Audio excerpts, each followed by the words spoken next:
สบายดีพ่อแม่พี่น้องเนาะมื้อนี้ก็อยู่กับเบาพรคือเก่าพี่น้องมื้อนี้เบาพรก็ได้มาเฮ็ดกินเนาะเพราะว่าเขาจะเอาก้นมันมื้อนี้เนาะก้นมันของร้าน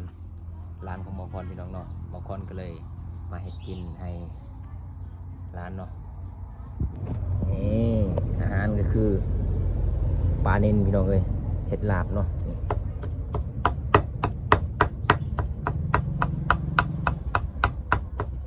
ประมาณ30คนนี่แหละอยู่สวนนะ30ปลายคน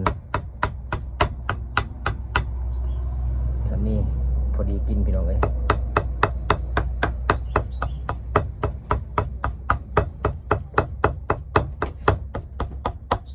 ไปหนู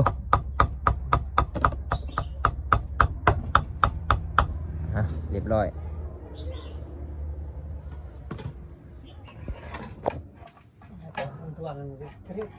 โอ้ยนี่คือเห็ดอันนั้นซอยเนาะซอยเอาตัวนี้เลยก็ใส่ปนกันเห็ดลาบนี่พี่น้องเห็ดลาบแล้วก็ต้องมีซอยแบบนี้เนาะนี่ซอยน้อยๆแบบนี้แล้วก็เวลาซุปกับปนกันเนาะมันจะมีตอนซอยเนี่ยหน่อยนึง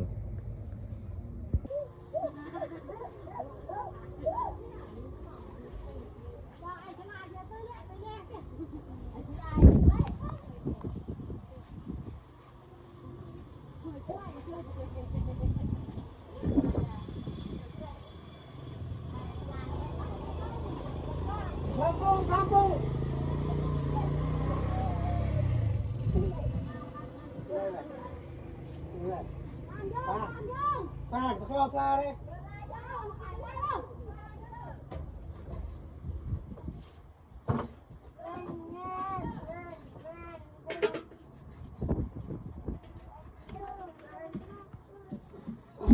เคยบอกเล็กๆนะใช่ใช่ปะแต่เคยแบบจับปืนลูกแกะชนิดนี้เลย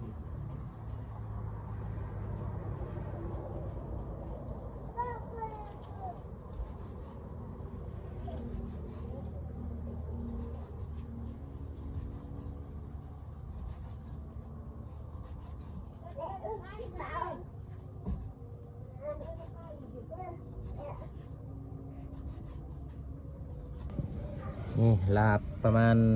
30ปลายคนนี่กิน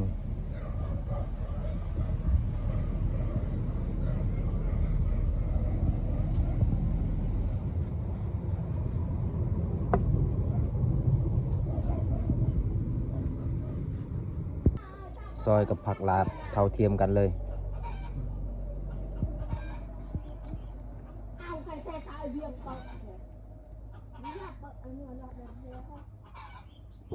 ก็ห้าบ่ตอนนี้ก็เรียบร้อยเลยพี่น้องถ้าแต่ว่าสุกเนาะเพราะว่าตอนนี้ยังบ่ฟ้าวสุกพี่น้องถ้าไก่สิหอนโมงเขาจะพักพรจังสิสุกบัดเดียวแล้วก็สิไปส่งพุ่นเลยเนาะ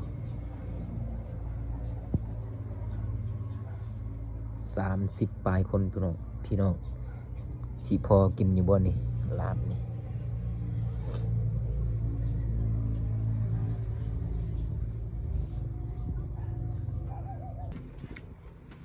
ลุงก็มาให้ก็เซลลุงก็มาให้แหงกระเด็กพัก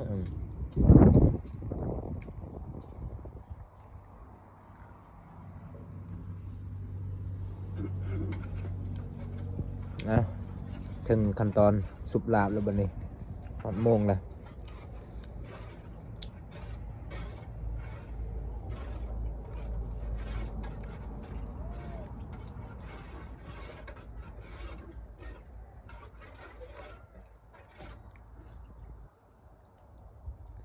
sai biết hay chọn hay cái coi cái tạo mình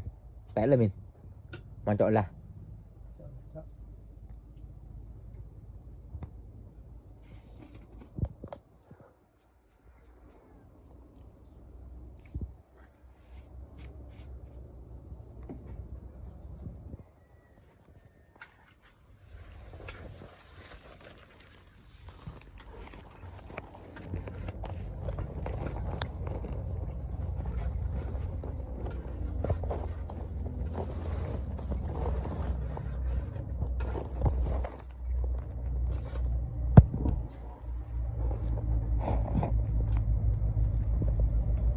เ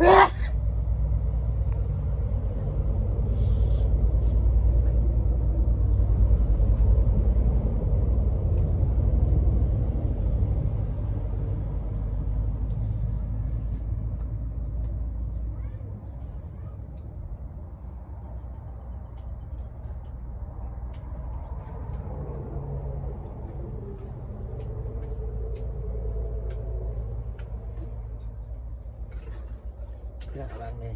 อัดเจาะบอยฮะ ครับจุดนั่งกัน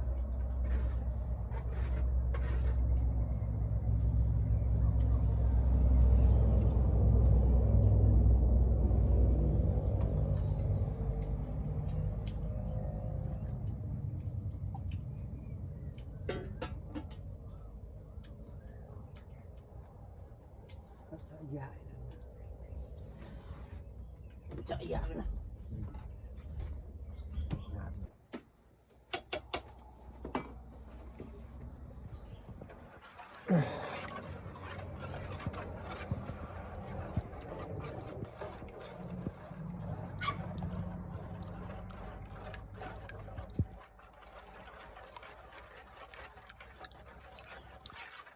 Mình xem chưa bà?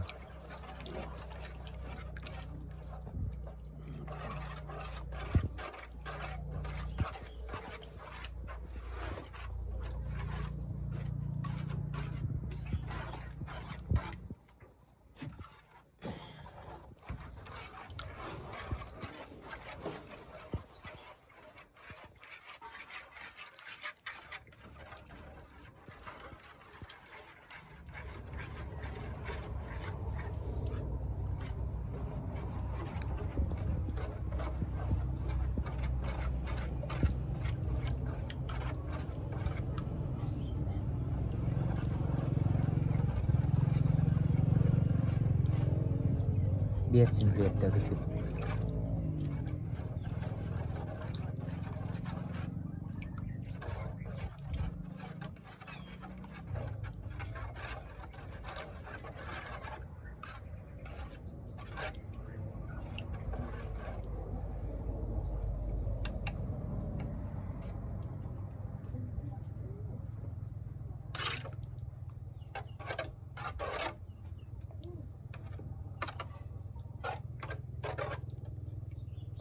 Đâyเลยđã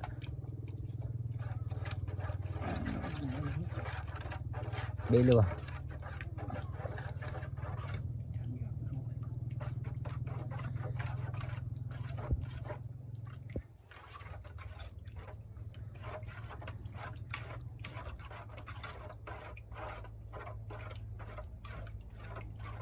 คนจนเปื่อยไปแล้วมันยังกามยังติดกันอยู่ แห้งคลนให้มันขึ้น แห้งขลนแห้งมันลายดิช่วยไปจางกวางกันหมดเลย นะ จางกวางบ่ไม่เล่นนะเยอะเรอะล่ะ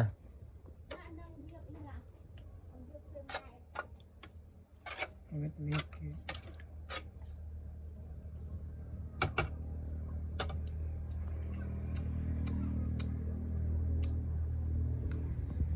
นั่นแหละให้เสร็จ เดี๋ยวบ่อยสินะ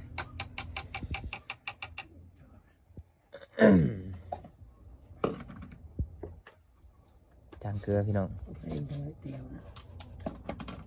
เติมเกลืออีก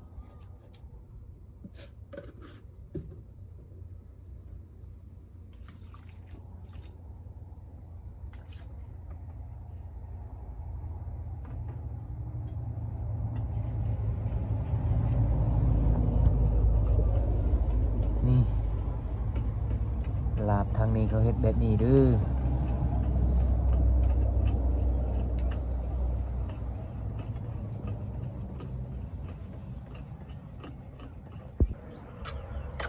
ใส่ผักบัวผักหอมลงไปแล้วบัดนี้ข้าวคั่วก็ใส่เรียบร้อยแล้วเหนียวคักแล้วบัดนี้ เติมน้ำอีก เติมอีกวะเหนียวโพด เอาเดี๋ยวบ่อย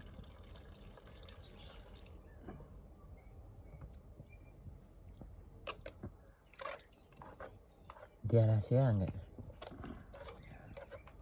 Coba. Nggak dunia lu.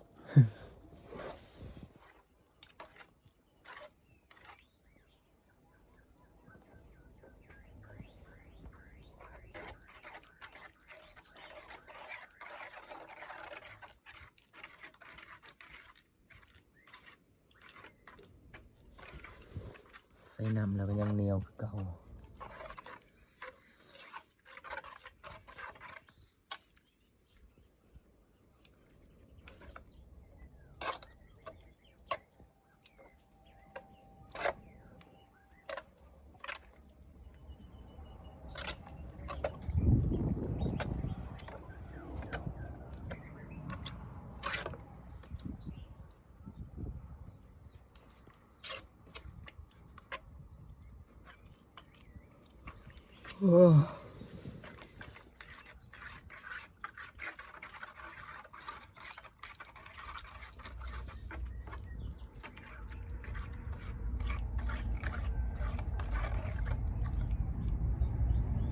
ต่อเลยโอเคจะกรักจะเรียบร้อยวันนี้เรียบร้อย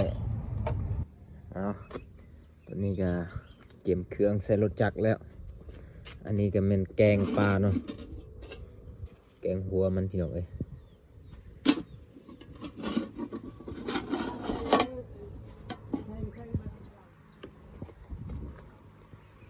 ตัวนี้จะเป็นลาบเนาะในหม้อนี่ลาบ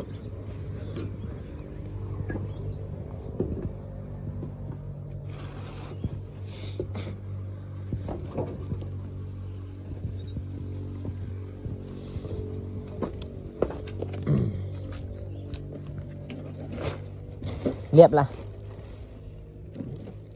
แต่มันชอบอันนี้เรียบป่ะ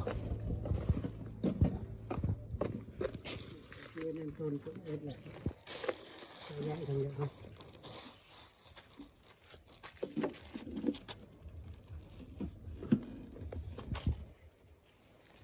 มัดคักๆเด้อตกเด้อ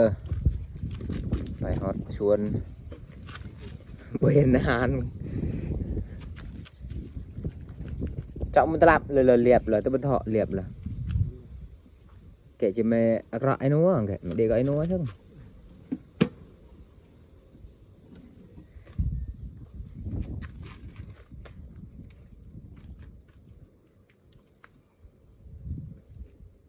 นึ่งกระเตียว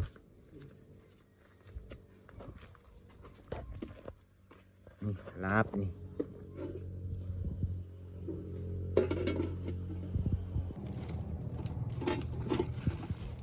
มันก็จะ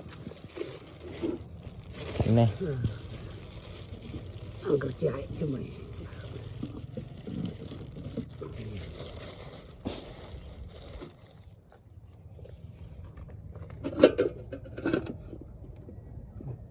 บาท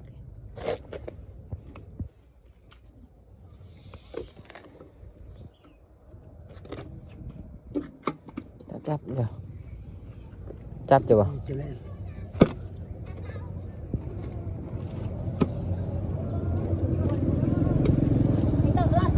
บนจ้า quân chưa mình tự cho mình รถมันจะเอาไปหากันวิ่งพวกนี้โอ้โห ตอนนี้ก็มาหอดส่วนเลยต่อทำไมให้ตัวบนตัว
ารมาฮอดสวนแล้ว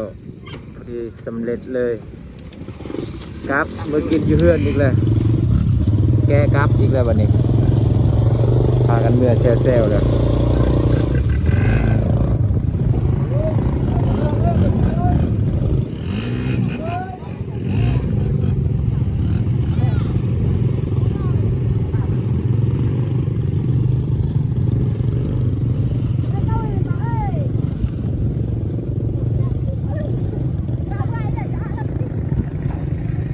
เมื่อกินอยู่เฮือนอีกพี่น้องเลยโอ้ขาอยู่เฮือนก็ดีแล้วเด้เมื่อกี้นี้เอาตอนนี้รถออกแล้วพี่น้องแกอาหารเมื่อกินอยู่เฮือนในวันนี้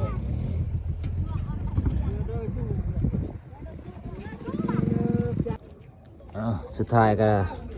กินอยู่เฮือนครัวสองคนเฮา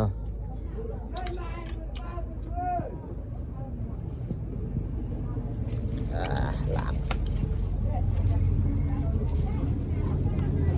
หลายคนกับกินอยู่เฮือนพี่น้อง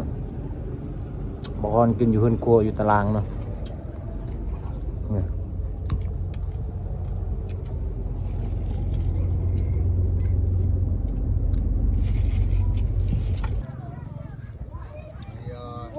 เต่าเนี่ยมาจบ